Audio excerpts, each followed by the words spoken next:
And we back with another reflection on the Daily Vedantic. A tree and its fruits. This came up recently in a Venice Vedanta Club hang. We did one in Malibu, did a Malibu edition last Friday, and we hang out as a large group. Some of them get as large as 100 people for the first Friday of every month, for Philosophy Fridays, as we call them.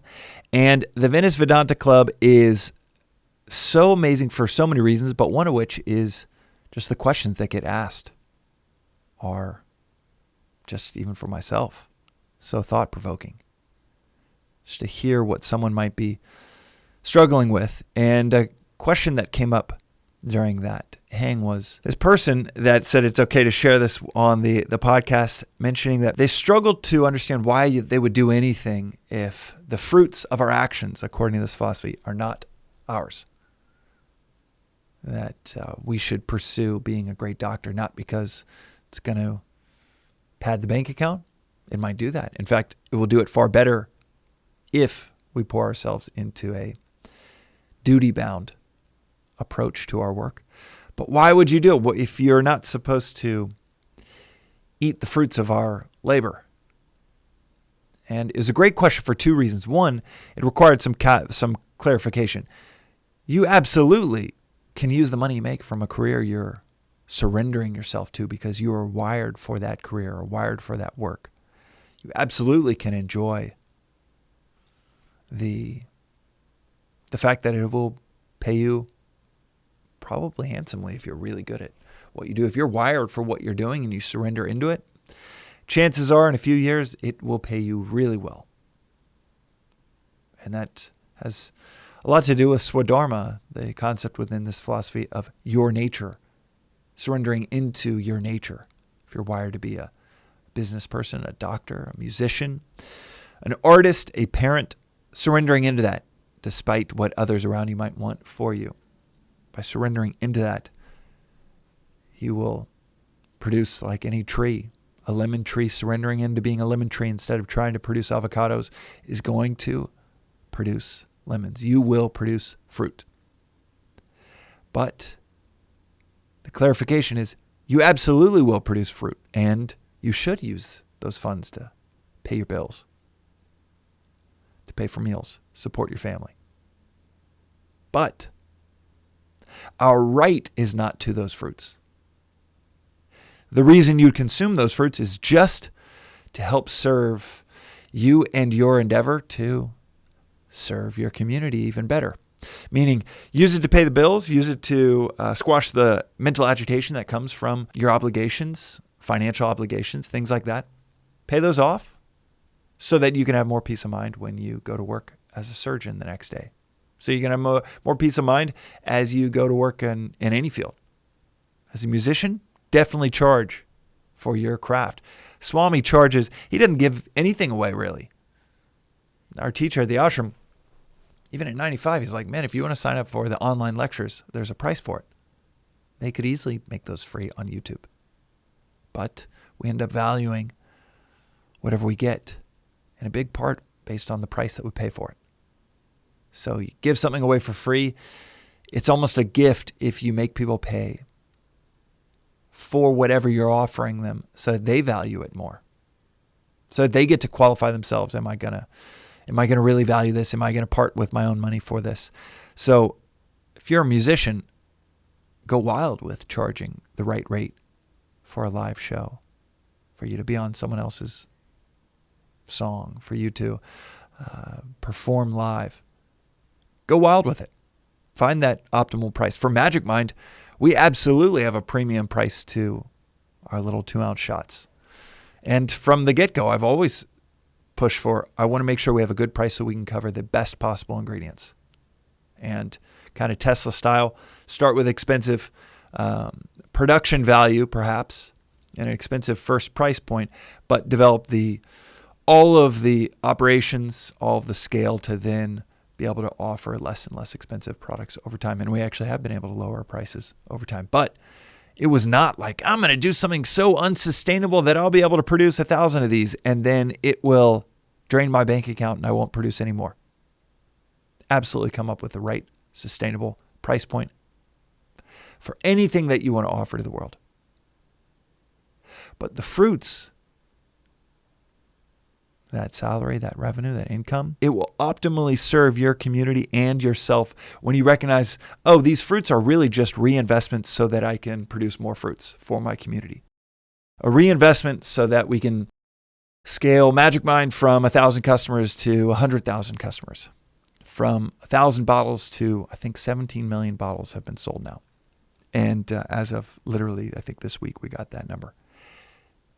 That scale happens with an understanding of two things: the right price point, what you're going to charge, the fruits of that labor, but also reinvesting those fruits, constantly reinvesting revenue and profits into more and more scale and providing Magic Mind for more and more people. So that is the first clarification. You can't eat of the fruit of whatever your professional endeavor might be.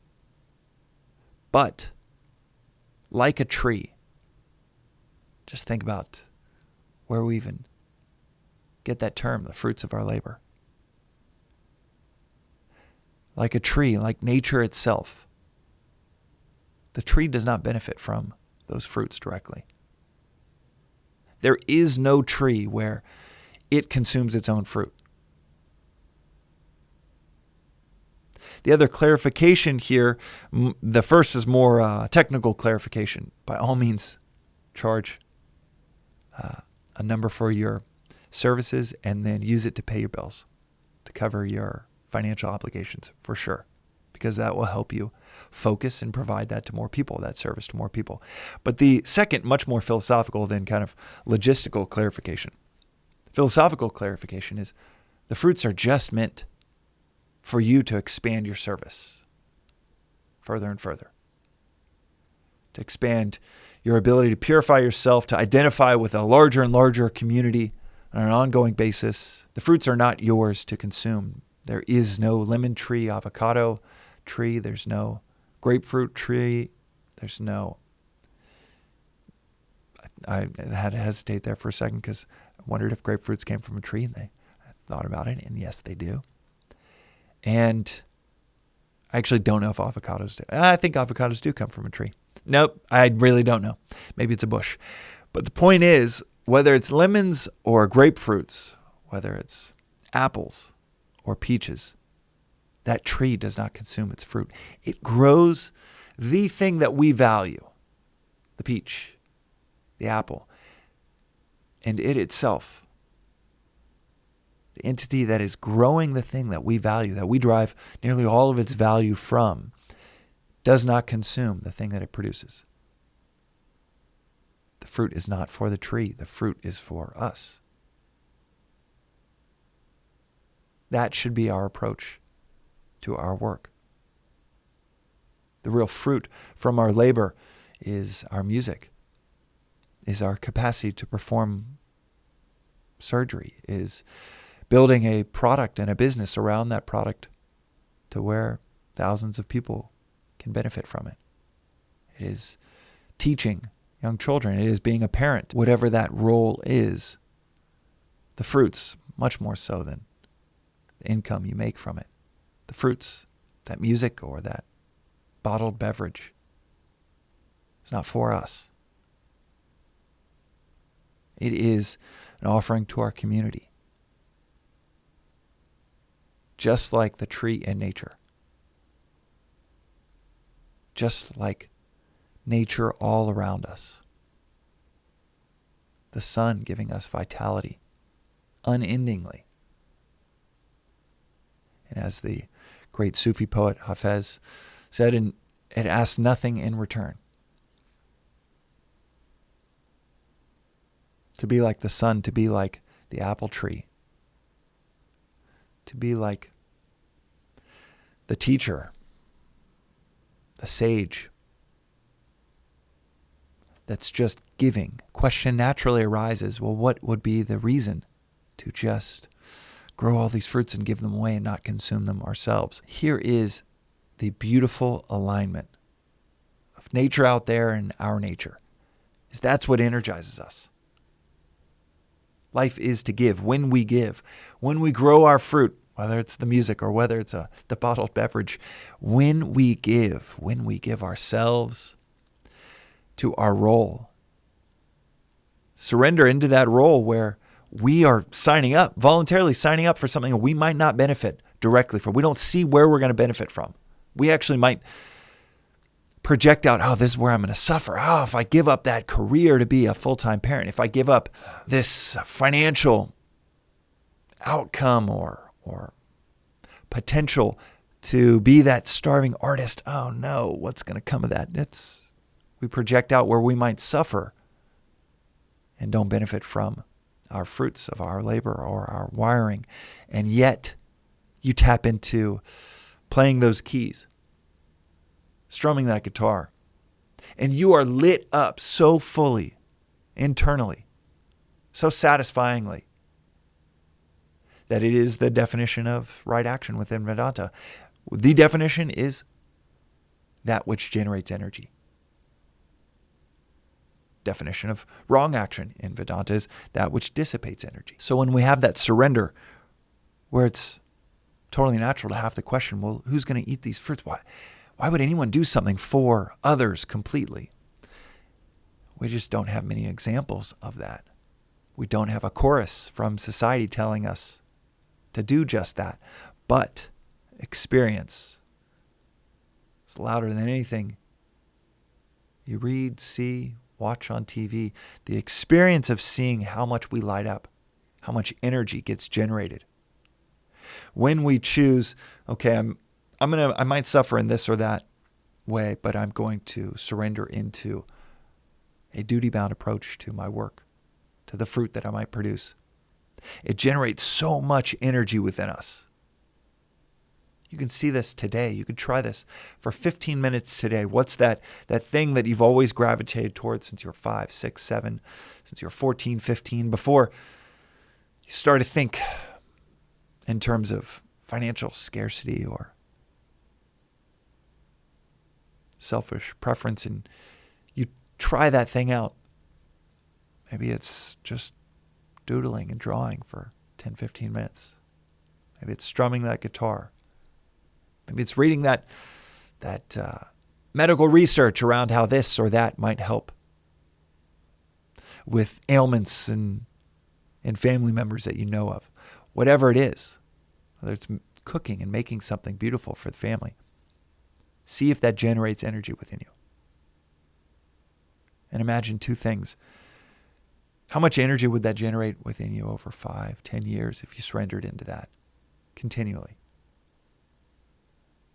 Not 1 foot in, 1 foot out of, I'm parenting, but I still feel the pull that I should be doing this other thing financially. Just 15 minutes, surrender into it completely.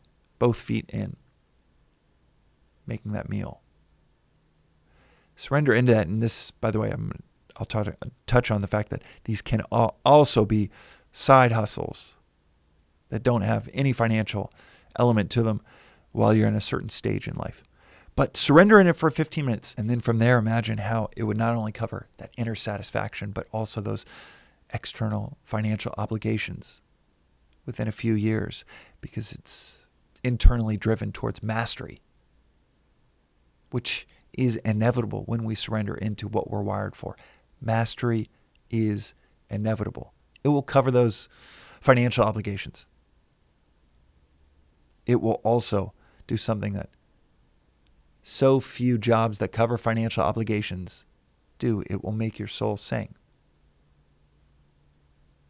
A surrender into a duty-bound approach, and really a surrender into a duty-bound existence, not only leads to energy generation, immediate peace, because we all know that there's a call that for years and years might be calling you for you to surrender towards. And we know the agitation we feel within ourselves when we don't heed that call. So try out heeding it, listening to it, and imagine that peace that you'd have when you surrender into it. You have energy generation, you have peace. The Gita in the 18th chapter, there's a whole theme of surrender into a duty-bound existence, and immediate peace follows. You'd also have a lot of fruits generated for you and your community. a lot of fruits that your community gets to benefit from that it doesn't benefit from when the lemon tree is trying to be an avocado tree. When the lemon tree is trying to be a grapevine. No one wins. The community doesn't win. The lemon tree doesn't thrive. So surrendering into a duty-bound approach and eventually duty-bound existence, all of these things flow from that. So the question of why would we do such a thing if we don't benefit from those fruits, if we don't get to enjoy those fruits, or if this philosophy says those fruits won't be ours? Well, what are the fruits that you really want?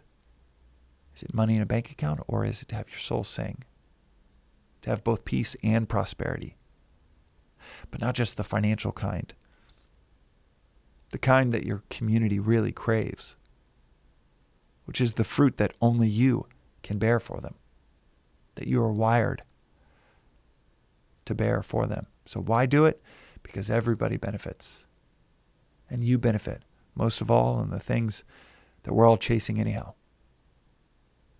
Energy, peace, prosperity. All from a detachment of the selfish pursuits of the fruits of our labor. The Gita will go so far as to say, they are not yours. Like the tree and nature. Gather whatever you need from them on the financial obligation side of things. But the more that we approach our work with this Vedantic lens of the fruits are not ours, the more fruits our community, our world gets. And the more we get of the things that matter most.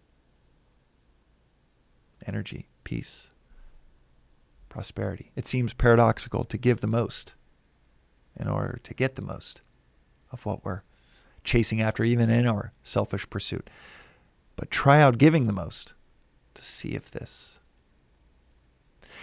lens and really if this law of nature, it's like a law of physics, if it actually works.